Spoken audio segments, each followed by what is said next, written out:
Rafael Nadal may have fallen short in his bid to become the first man to win each of the 4 Grand Slam titles twice in the open era, but the Spaniard remained upbeat after his straight sets loss to Novak Djokovic in the Australian Open final. The 2009 champion had advanced to his 5th Australian Open Championship match, 1-4, in fine form, winning each of his 6 previous matches in straight sets to advance to his 7th Grand Slam final without dropping a set. But the 17-time Grand Slam winner proved no match for Djokovic, who captured a record-breaking 7th Australian Open crown after 2 hours and 4 minutes. "I had a great 2 weeks, being honest. I can't be sad," said Nadal.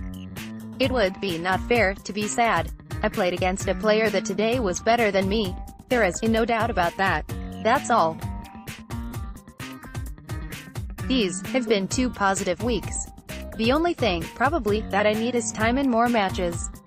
My feeling was I have been always in offensive positions during these 2 weeks, during 6 matches. Today, I knew that would not happen. Of course, he played better than during the rest of the tournament. Playing that well, it is so difficult for everybody. When he plays that level, it is so difficult to fight for victories against him." Nadal was full of praise for the world No. 1, who committed just 9 unforced errors throughout the match to lift his 3rd straight Grand Slam trophy. Djokovic now owns a 28-25 FedEx ATP head-to-head record against the Spaniard, who was aiming to close the gap on Roger Federer in the all-time list for most Grand Slam titles. Last year at Melbourne Park, Federer lifted his 20th major trophy with a 5-set win over Marin Cilic. "Of course, he played fantastic," said Nadal. "At the same time, it is true that when he is playing that way, I think I need something else. I was not able to have that extra thing tonight. It was unbelievable the way that he played, no doubt about that. But at the same time it is true that probably physically I was not able. I played fantastic tennis during both weeks, but probably playing that well, I didn't suffer much during both weeks.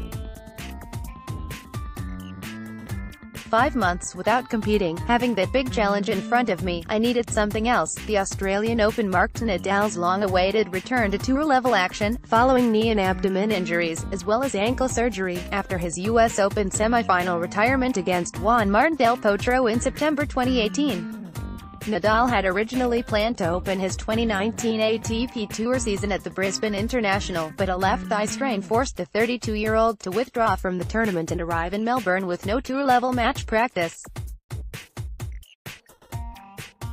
"I practiced well, very well I think, but because of the things that happened to me in terms of surgery, I was not able to work that much on my defensive game," said Nadal. "I worked a lot on the offensive game, but not that much on the defensive game. Play against a player like him, playing the way he played tonight, I needed that defensive game to finally have the chance to be offensive. When he was hitting, it is true that maybe it was difficult to beat him even if I was at my 100%. But probably, it will be a little bit more of a fight. With the past 5 months taken into consideration, Nadal will now look ahead to the rest of the 2019 ATP Tour season with a positive outlook on his ability to compete for the biggest titles in the sport." The former world No. 1 will take some time to consider his schedule in the coming months, with plans in place to return to action at the 2019 Abierto Mexicano Telcel Presentado por HSBC in Acapulco. "From my side, I am very happy. I have a big personal satisfaction about the 2 weeks, you can't imagine. I have been going through very tough moments. Even if tonight was not my day, because the opponent played too good, and I was not ready to face that level tonight. But I believe that I can be ready in a couple of months if I am able to keep practicing and to keep competing at that level."